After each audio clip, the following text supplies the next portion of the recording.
What are we whispering about? Said hello to this chief of the gnomes there in the kitchen on the ground floor, where we'd fixed it all up and made it all lovely. And he was so happy and pleased with what I'd done and happy not to be damp all the time. And so I did a formal introduction, and he said, I'm the king, I'm the king. So I thought, okay, he's the chief of the little tribe, gnome tribe under the house. That's good. I said, okay, well, I'll call you King then. He said, oh, no, call me Joe. I said, oh, okay, so should I call you King Joe? He said, no, Joe King.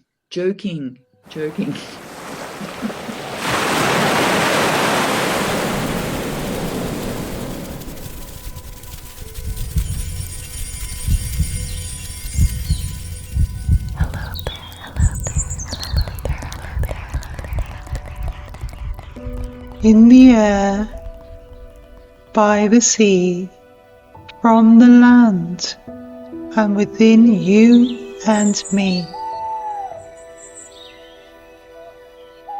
Fairies are whispering. This is Claire Casely, and I am a fairy whisperer.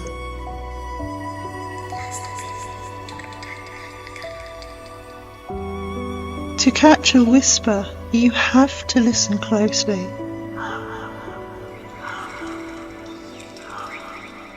Listen with me.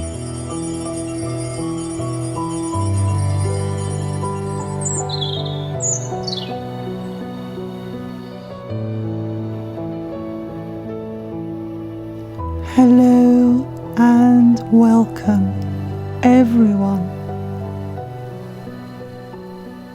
How are you this evening? My aim for this show is to bring you enchantment and invite you into a sacred space where my guests and I speak about fairies, connections with fairies, and where the fairies are welcome as well. I hope to create a safe space of kindness and compassion, and I'd like you to join me in sending thoughts of love and healing to anyone in the world who is struggling at the moment. The fairy community is a kind and welcoming space. Thank you for being here and supporting my work. At the end of the episode, I've created a new segment for the show called Fairy Whispering Wonders, because I wanted to get back to what I'm really passionate about, and that's connecting people with the landscape and nature where fairies dwell. So I'm going to be sharing some excerpts from wonders that I've had in beautiful places in Devon and other parts of England, where I'm walking and describing the landscape and inviting you to connect with the landscape and the fairies that live there too. I've also added a poem. Sometimes I walk and create poetry as I walk in nature. So I thought that would be a lovely way to close this and future episodes.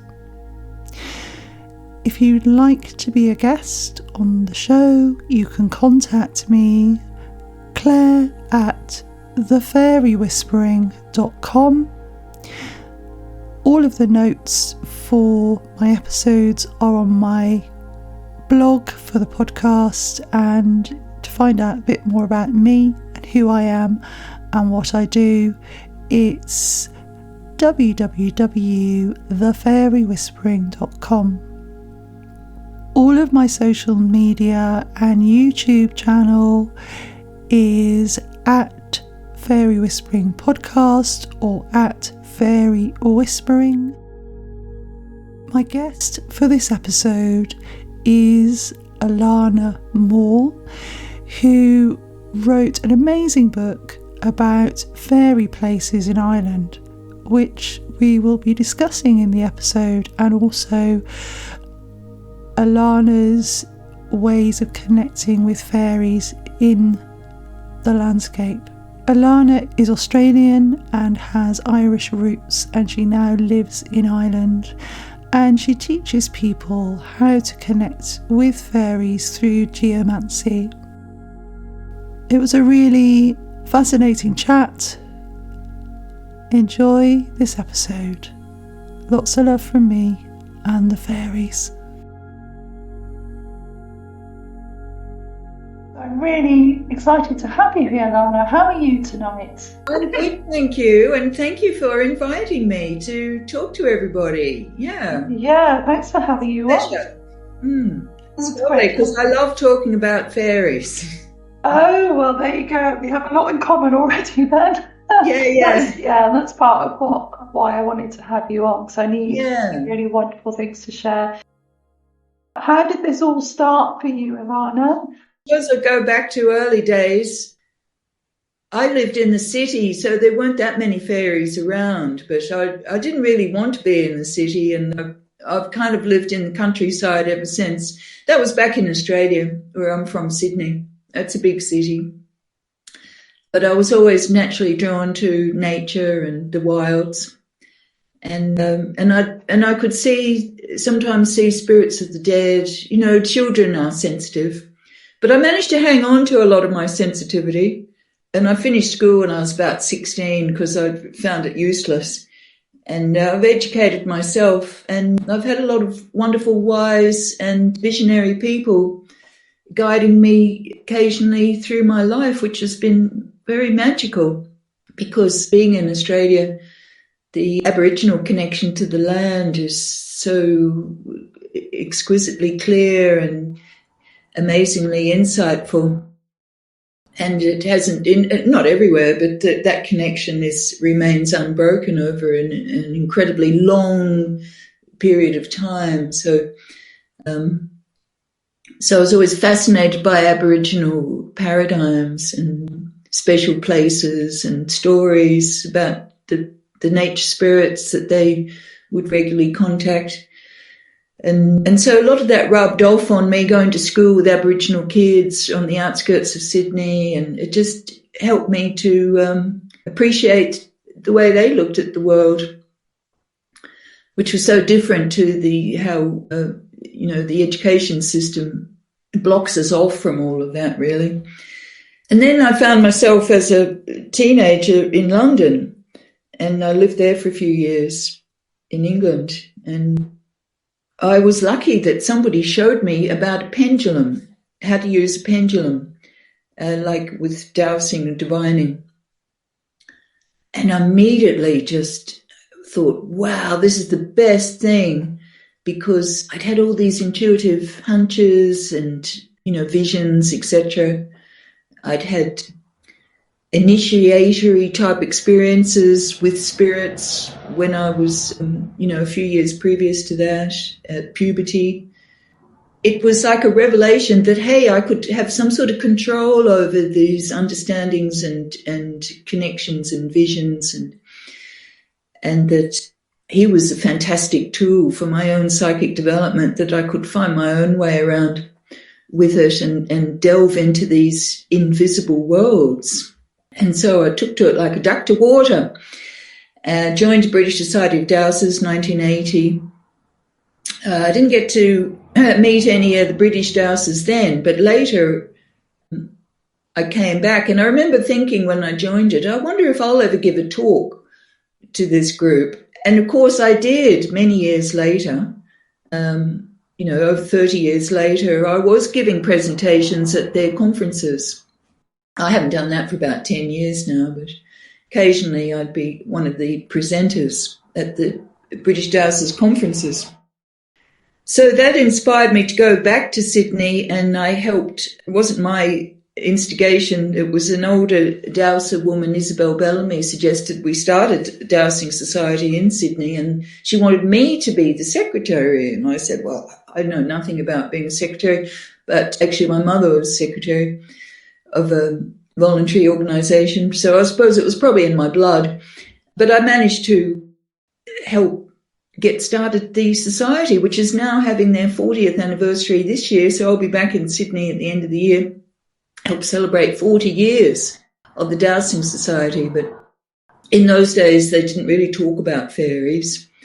And it was only when I was talking at the 2003 International Dowsing Congress, I think it was the 70th anniversary of the British Dowsers, and they even sent me the ticket to come over to Manchester to give a presentation about something different. That was the theme, was new work. So I thought, what am I doing that's new? And I thought, well, actually, I'm using my dowsing faculty to find fairies. I thought, well, I think nobody's talking about that, so I think I will. And I started a trend now which went from all kind of nuts and bolts type of water divining and finding lines and things under the ground or whatever. It's now the dowsers seem to be straying into more spiritual areas, such as the nature spirits.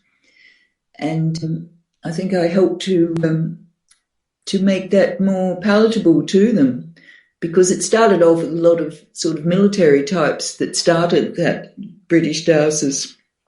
And so they had very different concerns when it was begun.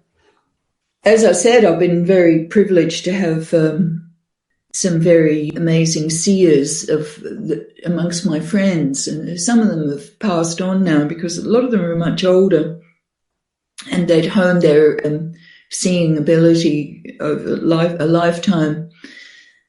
And that a lot of those abilities rubbed off onto me, and I found that using the pendulum dowsing helped to get me into that magical world of the invisible realms.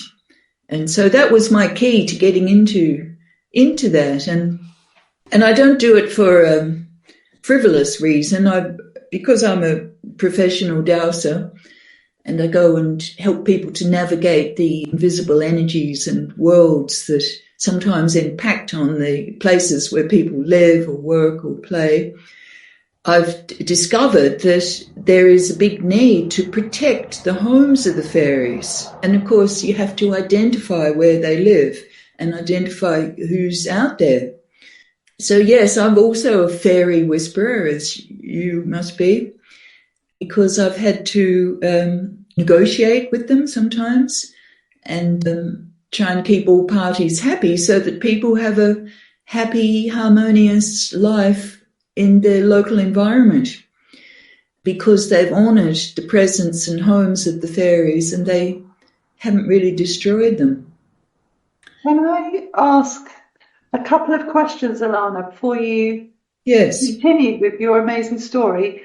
There's a couple of things you brought up. Obviously, we've got in common that I lived and worked in Australia in 1998. And I had the fortune of, as a traveller, working with Reconciliation in Cairns just for a couple of months. It was a temporary position to help them set up their office in Cairns. So I lived near Mount Whitfield National Park and walked there regularly, the little house that I rented.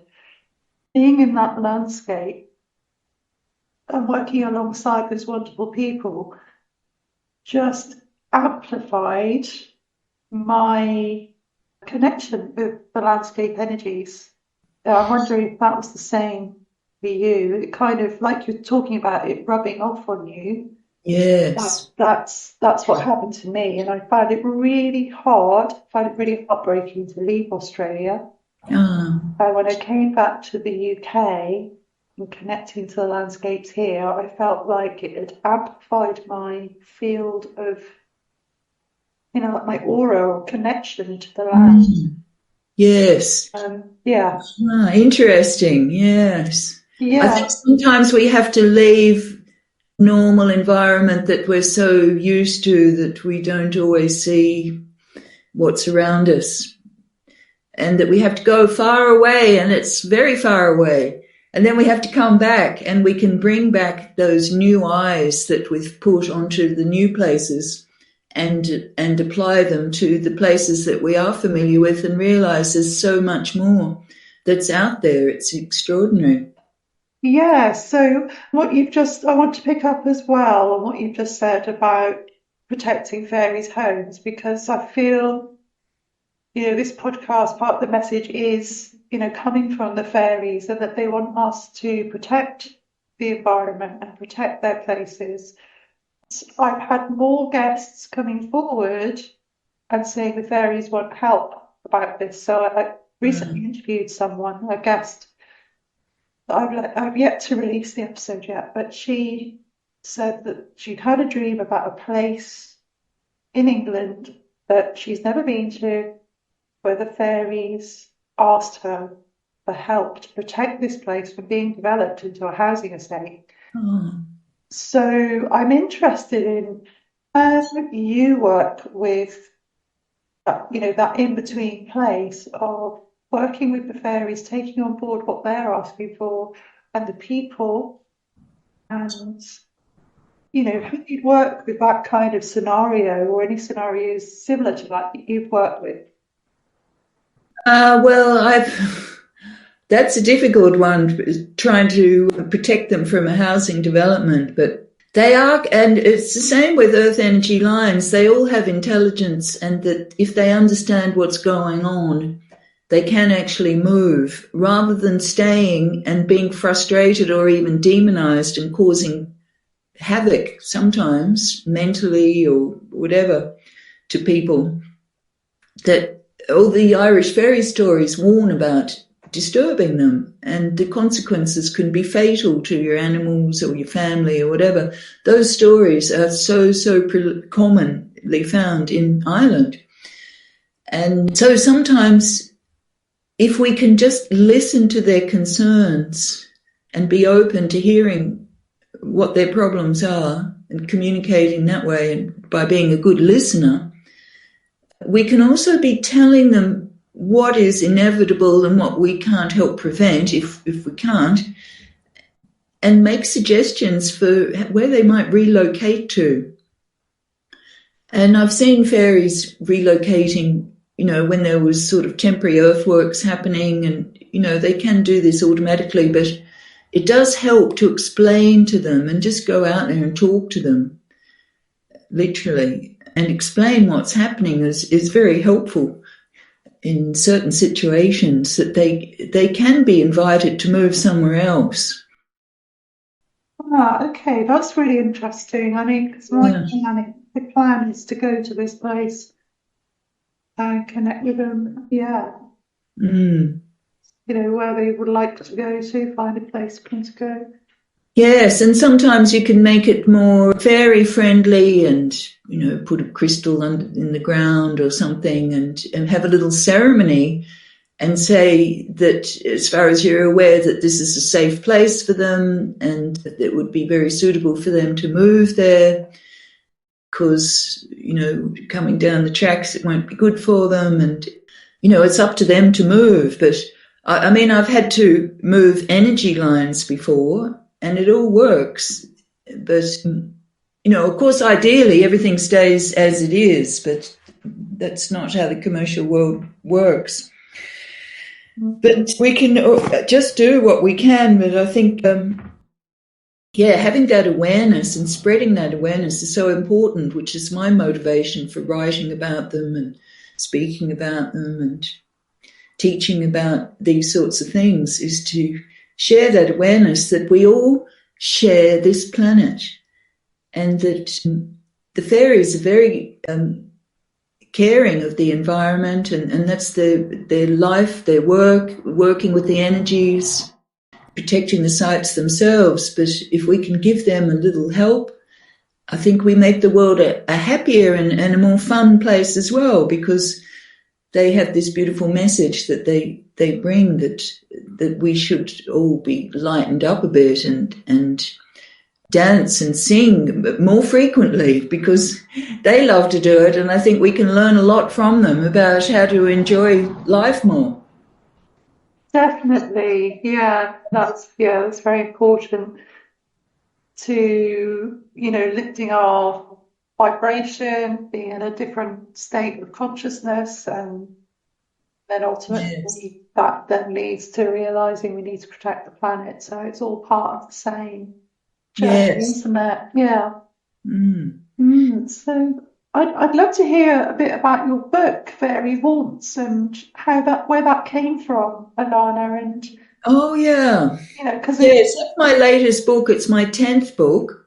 I mainly write about dowsing and geomancy related subjects, but this one was more specifically on the fairies, even though they get a mention in most of the books.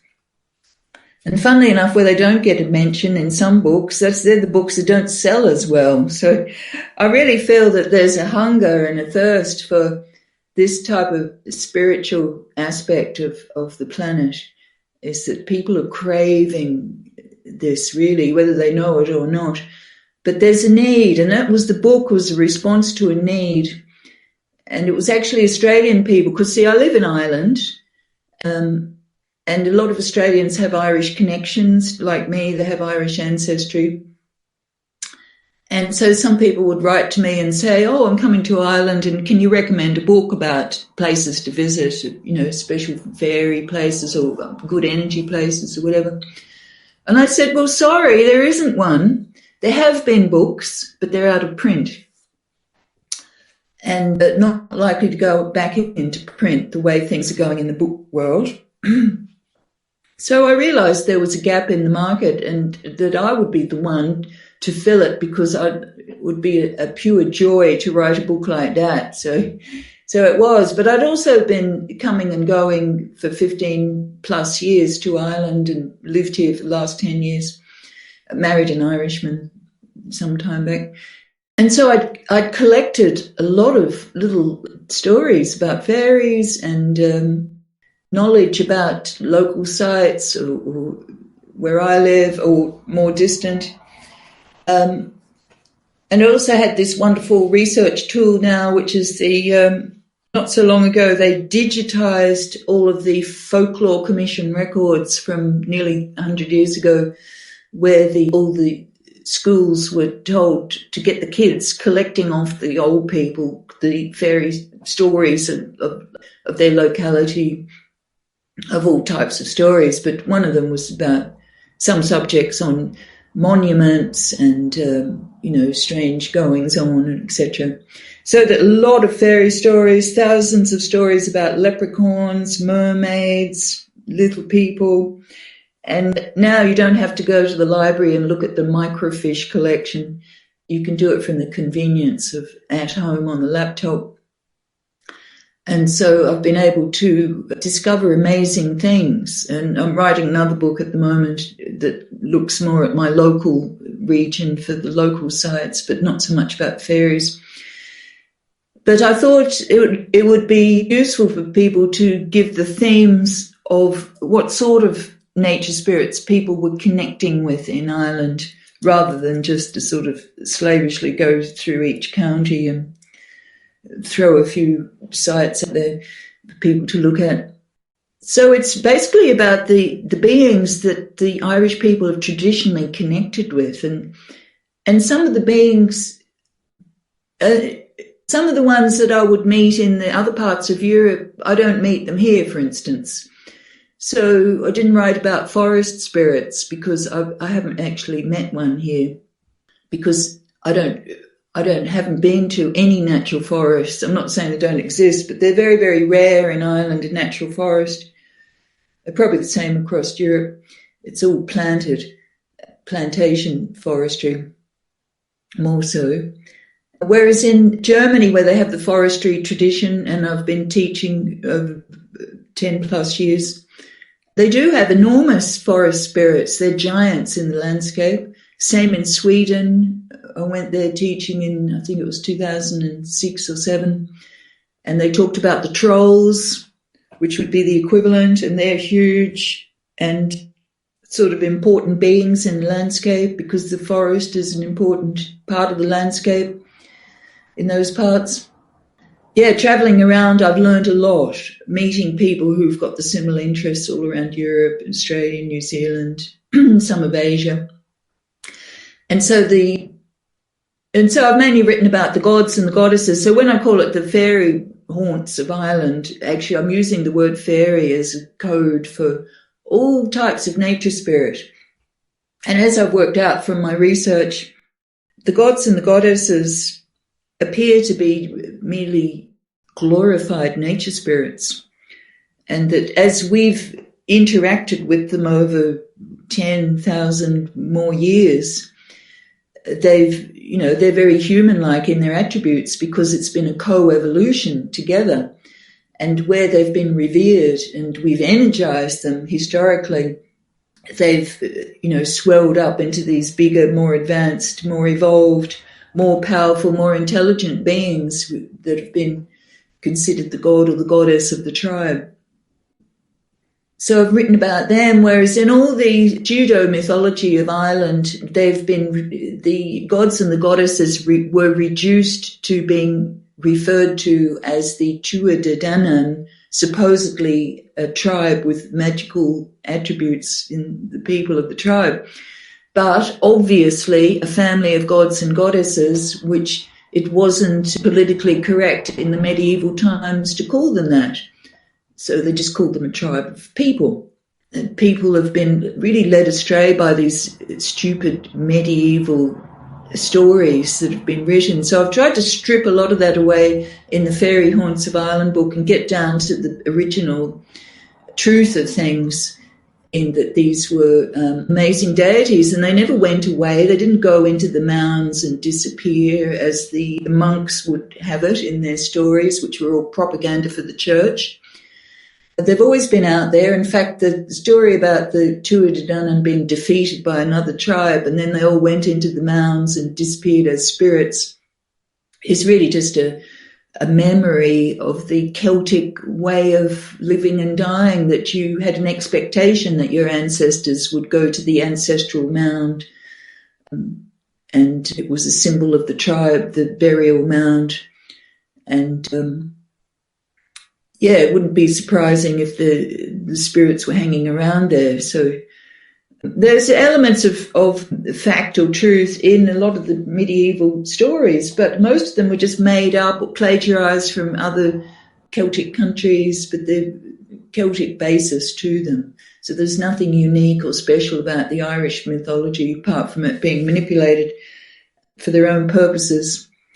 But it's all basically coming from the Celtic origins. And so you have some of the Celtic gods, but you also have the native gods, and of course they had to fight off the newcomers, so that's where you have these battles of the gods in the medieval stories. But so I've tried to avoid all the medieval stories in my books, just make fleeting reference to them, because it's confusing, it's just a divergence to make you not think that there was other gods and goddesses, I think. And talked about the relationship of the people of Ireland with the little people, the fairies, or whatever you want to call them, the gnomes, often described as wearing red hats with the beard or whatever. I mean, there's different species of nature spirits, and it can be very confusing, so I don't worry too much about what species they might be called. I just interact with them as individuals. For instance, I'm in a house now in a village, which was a change because I was living on a farm and I was working a lot on the land, producing amazing crops. And I wrote a book called Peasant in Paradise. That was my pandemic baby book, about all the huge number of crops and everything and variety and abundance on this so-called poor land in an impoverished part of Ireland traditionally.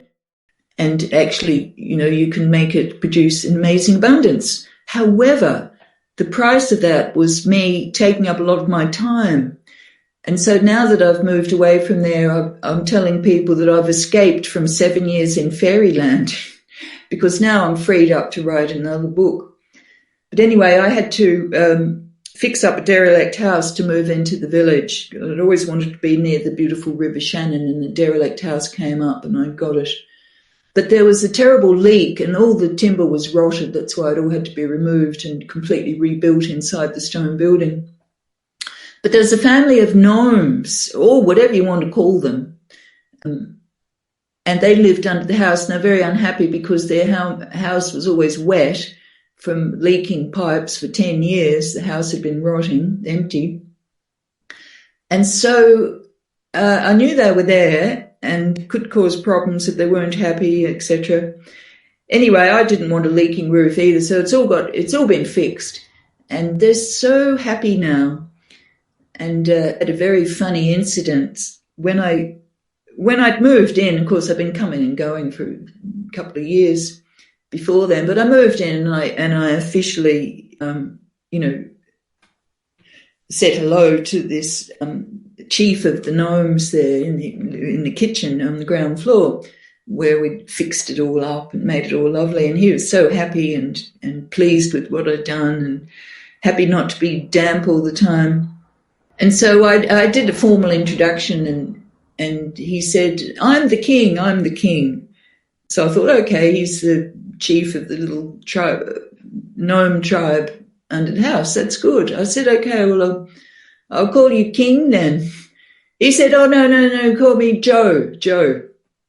I said, oh, okay, so should I call you King Joe? He said, no, Joe King. Such a wonderful example of their sense of humour. They do have a sense of humour. I would never have thought of joking.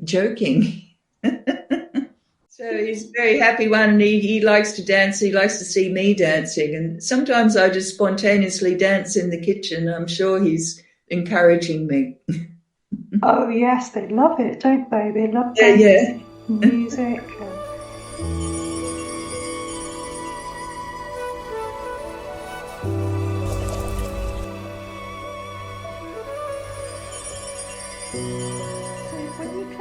With fairies, Alanna, is it a feeling? Do you see them psychically, or do you hear them? What's your connection with them? How do you sense their presence? I suppose coming as a dowser for over 40 years, I have more of a feeling appreciation. And I can get a sense, or even there'll be something, a bodily sensation or a sound or a feeling will come. So I get a sense when they've arrived, because I wouldn't like to be completely clairvoyant all the time. I like to have the barriers up, because there's too many bad energies that I wouldn't want to be connecting with. So it's an act of intention when I want to see them. And, if I'm doing it professionally, then, there's a very clear act of tuning into them. So but often I'll get my intuition will get onto the fact that there's something out there, or I'll suddenly see something in my mind's eye, and it might be with my eyes closed. So it's a combination. You might hear something, but more on the feeling side. And I think that it's a needs-based thing. If I need to see some aspect of them, that will be what I see. Or if I need to communicate, I'll only get the minimal communication, but it'll be like the most important thing, like I need help, or can you do something, or whatever. Because it's not like I go right into their world and have long conversations with them. And people have been warning about this for a long time. We have our world, they have theirs. It's best to keep separate from it. It's just, if I need to help people to navigate the invisible world, then there is a real reason to be contacting them, because they don't always like our energy. They prefer little children, but adults they could probably do without having any contact with adult humans.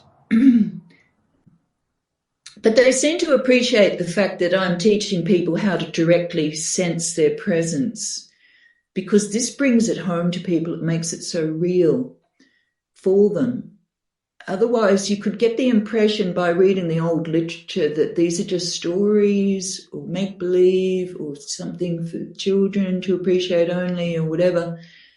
And the spiritual reality is not always there. But luckily, after I had my psychic awakening when I was 14, I was very lucky that I was able to go to the local library and get books published by the Theosophical Society, mainly at that time, and helped me to navigate around these strange visions, etc., I was having, because it'd be easy to think that you were going mad if you told somebody they'd think there was something wrong with you. Oh, you're hearing voices. Oh, there must be something wrong with you. You know, how many people have been locked away for that sort of thing? But it was lucky then I went to live in London when I was very young, because the libraries there were a hell of a lot better than in Sydney, and I was able to get even more insights. And that was in the late 70s. And I was able to get fantastic books that helped me to understand what was going on and reality, and it strengthened me. And I hadn't been dowsing long where I started to share the techniques with other people when I went back to Sydney. And of course, as you teach, you learn a lot too and do the professional work. I've taken people, for instance, into the forests in Germany, and they've met a big forest spirit, and I suggested they be open to getting messages, and often they're asked for help with the forest, with various things, help with the planet. And actually, personally, I've been trying to help the planet ever since I could. And I've spent many years as a voluntary worker, first with Greenpeace, then with bush regeneration groups, permaculture international, worked on magazines, trying to help people to care for the environment. So it's been a very practical journey that I've been on, growing food at home, minimizing environmental impacts. So I've got a bit of a track record there on the sort of practical side, but I found I got burnt out from doing that, campaigning to stop electrosmog, for instance, and stopping smart meters in Australia. I was working on that very intensely before I left Australia, and I bought the house 10 years ago, and I was kind of pretty much burnt out from that. But I find that the parallel connection with the invisible world it's refreshing, it's encouraging, it's revitalizing, and it's helped me to keep the passion for the planet going. I can resonate with that. It's my experience as well after leaving the corporate world and being burnt out and finding my way back to balance and well-being through connecting with nature and talking to fairies, and that's when the fairies started to reach out to me. Oh, Yeah, well, actually, they'd started reaching out to me about 20 years earlier. I hadn't been ready then to listen or already hear them. yes. So, Yes, it's important that people have to be ready, have to want to do that and be open to it. Otherwise, carry on. I mean, it doesn't make any difference if you don't recognize them. But I just think it makes the world a much more deeply spiritual, more amazing and magical place when we connect and work with them and cooperate with them. But we also have to maintain our own integrity. And as I said, I nearly burned out from gardening as well. And I've escaped now from 7 years with the fairies, which was something that very strange in the mythology of the island. The stories of the people being gone with the fairies often for 7 years. yeah. And I never quite understand those stories because the people were gone and then they came back. But some people interpret it that they had mental illness or they were sick but it was only when I freed myself up from the gardening that I thought, yes, I think I've been one of those people. It sounds like it because, like you say, we need boundaries, don't we? Because I think Yes. the fairies reach out to us. I know I've experienced this, and we're given information by them, or they ask for help, and we think, "Oh my gosh, how can I help them?" Yeah. My experience of working with fairy energy, it's very fast-paced. And I have to say, whoa, slow down a minute. I'm on a totally different, totally different timeline to you here. Yeah, so like you said, it's about keeping boundaries and Yes, putting the earthly world, isn't it? yes. Yeah. Hmm. Yeah, so I suppose I've specialized more in teaching people how to connect with the fairies. And I've been told, though, it's not something that I look at myself, my own energies much, but I'm told that I have loads of nature spirits following me around. So I'm not surprised when people say that. Because, like one of them, I think must go at least, what goes out to introduce me to the fairies before I've even got there. So, um, when I connect in with those fairies, it's like, oh, yes, we knew you were coming type of thing. And when I say fairies, I'm talking about all sorts of nature spirits. And I have a good connection, for instance, with water spirits, with the spirit Pan, various ones. Fairies themselves, I don't come across quite as often, whatever species they may be, the little floaty air elemental ones. Um, Look, but I must the have, the sorry. water spirits, they're very healing, they're very loving. The ones that have come to me, and when I make an appointment with them, because I've got a class that I'm going to introduce them to, they'll always be there. But you can't expect to you don't click your fingers and they're there. You have to make an appointment, from my experience.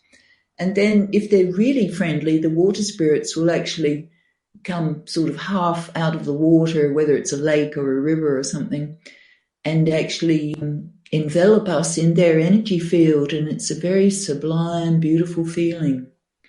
So it's an absolute joy. I've seen people with tears running down their cheeks from connecting with fairies that I've helped them to connect in. And it's been a pure joy for me when that happens. That sounds beautiful. Yes, it is a beautiful energy. Yeah. It's, this heart energy. I'd Yeah. love to hear about the courses that you run, Alana. Have you got any coming up in the next few months or? Oh, yeah, I do actually. I haven't gone to the UK very much to teach. I've said I've given those talks, but it didn't sort of then become a teaching thing. Well, I do short workshops at the dowsers conferences, but that was about it. But if people look at my website, all the information is there, and that's geomantica.com. So I seem to have a big following in Italy, where the electroculture movement has become huge. And when I started working with garden energies and improving plant growth through the invisible realms and energies, I was kind of on my own a bit. But other people around the world have been doing things like that for 100 years. Well, 100 years ago they were doing it. And I think probably World War One might have disrupted things, and it didn't get back to it. But I have a colleague in Italy, and he's translated some French books about electroculture, where you create devices to bring good energy from the environment into the garden. And so what I'm doing with my energy towers, which I would be teaching on that weekend, an installation to harness natural energies and put it into the soil for the benefit of all plants and animals, etc., and people. So that fitted in with what they're doing with this electroculture movement in Italy, which is where I met Francesco. But he'd flown from the UK to Italy to come to the workshop. He was one of those super sensitive guys whose face was very teary when he got to meet the fairies, because it was a very profound experience and actually changed his life. That was a few years ago. Wow. So I always get very excited about doing things like that, because the fairies love those energies. When we make the power tower, it seems to have not only a strengthening and a vitalizing and effect on the immediate area, also a protective effect from other more detrimental energies. That's my experience at all, but I can't guarantee that's going to happen if you make one. But when you combine the installation with the correct point on the land, with a group of like-minded people that are all focused on the intention of putting good energy into it at that moment during a little ceremony, it's a really powerful thing to do, and it's just fabulous. Animals get all excited too when that happens. And the fairies love it, and they often station themselves over one of these energy towers, power towers as we call them. Often an air elemental will attach itself to it sort of almost permanently just to feed off the energy. So that's been very interesting to observe, because it was an idea from Professor Callahan. The American guy came out 30 years ago to Australia, and I went to his workshop and learned about his take on the Irish round towers. That's what propelled me to come to Ireland, even though I'd lived in England and never thought to come to Ireland. And so I went on a mad tour, 2001, driving around as quick as I could, seeing as many Irish towers as I could, and working it out for myself. And I don't have a PhD, but Callahan did, but nevertheless he was a bit misled by other people with PhDs. So I don't believe everything he wrote about what he thought about the towers. But making a small, not a replica, but a sort of a version that's inspired by the Irish round, I've discovered things that I wasn't expecting and didn't know was be happening. So just open to people's feedback. So I've put thousands up of them at workshops around Australia, New Zealand, and helping people with it. It's a very simple technology, but to have all those things in place at the same time, the group of people, the right energies, the right timing, the right location, yeah, it's a fantastic thing. So it sort of becomes a symbol of how we can have a positive effect on the environment and all levels and dimensions of nature. That sounds awesome. Yeah, it's great. It's a great fun thing to do, and yeah, we try and have lots of laughs and good times at the workshop. Is there anything else you'd like to share? Well, yeah, it's hard to think of like all the different experiences and that, because it's like over 40 years now. My memory isn't as sharp as it used to be. Luckily, I've written the books, because they kind of provide the textbooks for the workshops. And as the years go by, I say less technical stuff at the workshops. I prefer to say hardly anything, because it's all about the people having an experience and me saying, yeah, give it a go. Try it. It might work. Don't be worried if you don't sense anything. It might come later or whatever.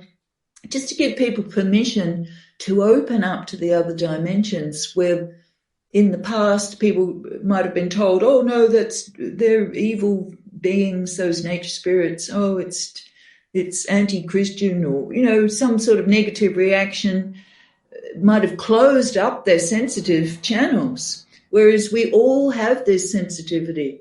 We all have these amazing intuitive abilities.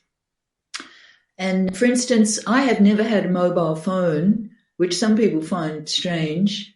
But for me, it's so liberating when I look at other people on the street and how people are so addicted to them. And I just feel so sorry for them, that they're almost like addicts, It's a very sad picture to look at when you're out and about. For me, to have my mind clear and open to intuitive hunches, and it just keeps my intuition tuned all the time, not to have my mind cluttered up with stuff I don't need in my head from technology, etc. So true. Yeah. That it's so liberating that I can just use my intuition. I can get hunches about things. And hey, if I'm in an emergency, I'll look for a kind face, ask them if they can send a text message for me on their phone. So it's not that I haven't got other people to get on the phone for me, because there's no public phones anymore. So I'm never going to be stuck if there's people around without the phone. But I think that's, to keep the mind clear. I do the meditation every morning. I've been doing the violet flame meditation every morning. I found that very powerful. That your meditation, or is that a meditation that is just available on the internet that people can access? Well, I worked out my own way of doing it. I found synchronistically I was needing something, and I went to the charity shop and I found this little book that was probably 40 years old by Elizabeth Clare Prophet, and she was active in the 80s with her husband, sharing this technique, which had a lot of Christian overlays, which I don't use. So I've developed my own way of doing it. You're invoking the highest dimension of the color violet, and it's a very powerful healing and self-purification technique, because if we don't clear our minds, particularly when we're looking in the invisible worlds, we can find that they're colored with expectations and mental programming that just get in the way. And that's very important, especially as a teacher of dowsing. I have to teach people to practice mental detachment and mental clarity. And it does help to develop mental clarity. So it's a very useful technique with dowsing.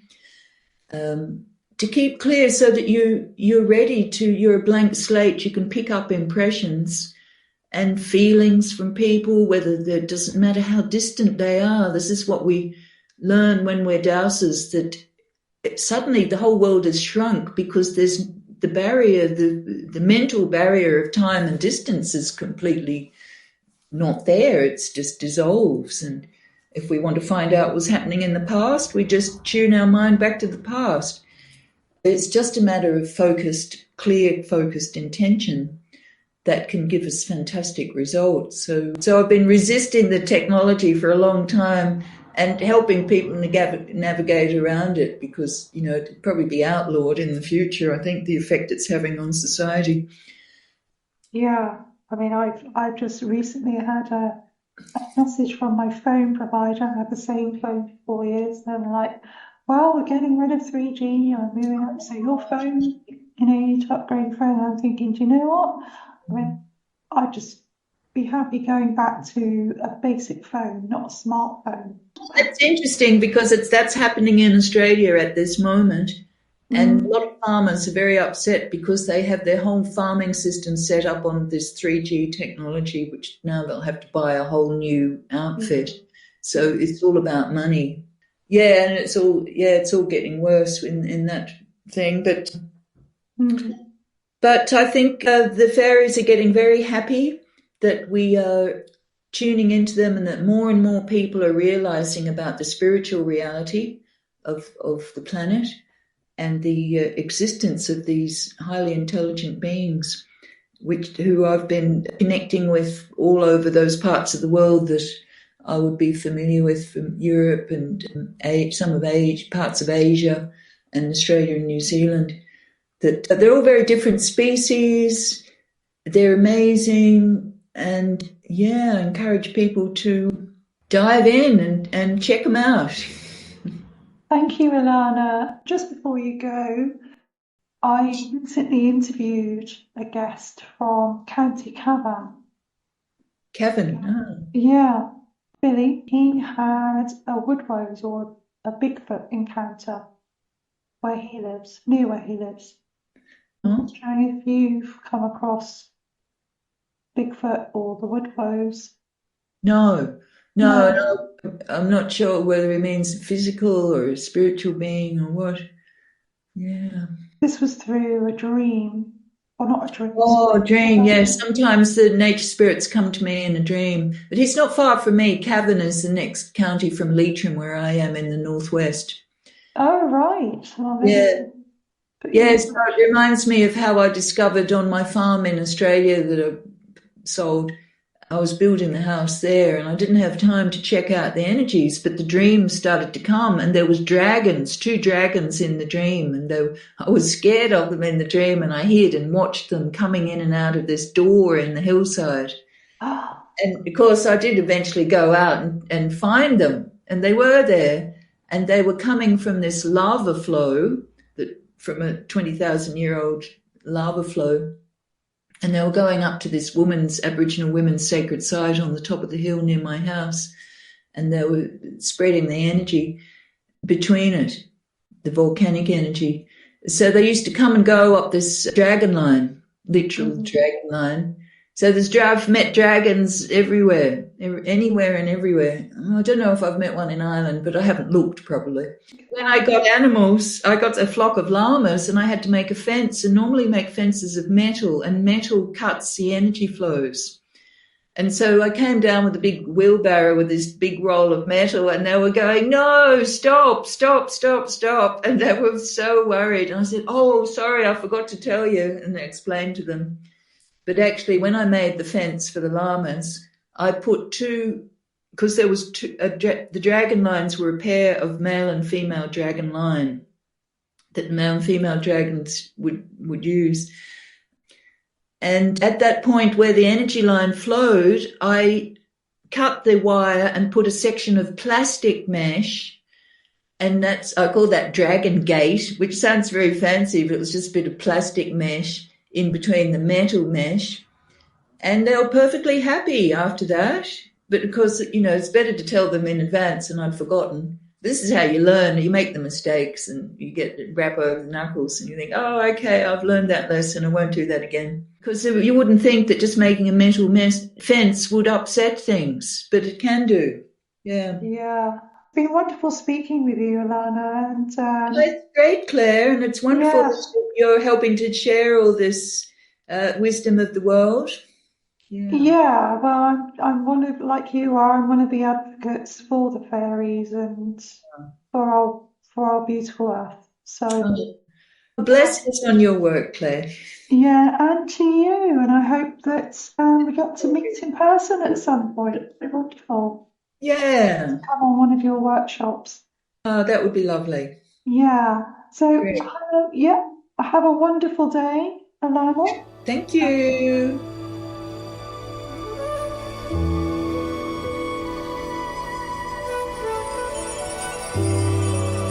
Fairy whispering wonders.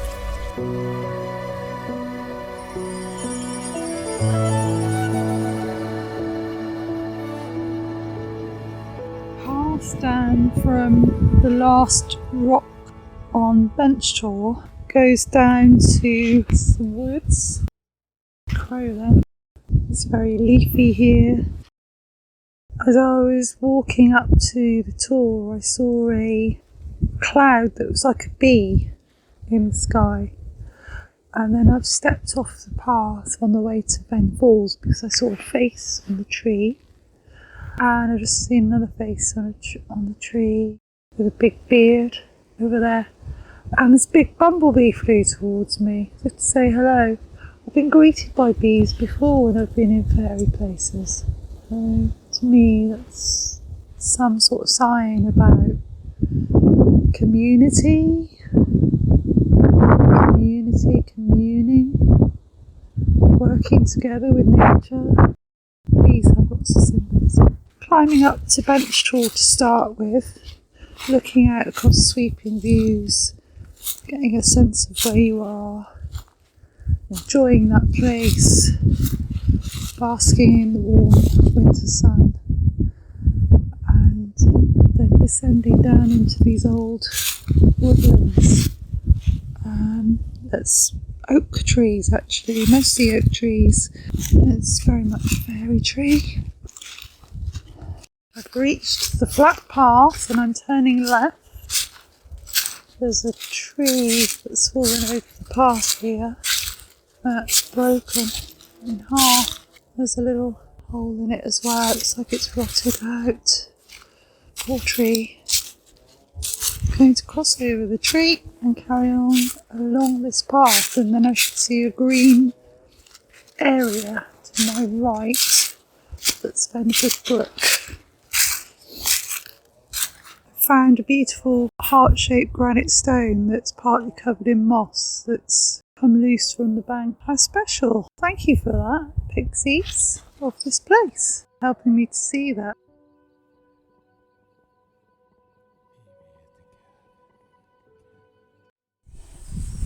Not wanting to go home. could stay outside all day, building houses, making mud pies, immersed in childhood play. And nature embraced me for hours and hours. I'd feel the gentle breeze, smell the meadow flowers, the primroses and daisies. Just watched as I played. Time was non-existent, and in that place I'd stayed until the call from Mum to go in for tea. I resisted then, even though I was hungry and thirsty. And still I looked over my shoulder back at my little den, wishing I could be in nature once again.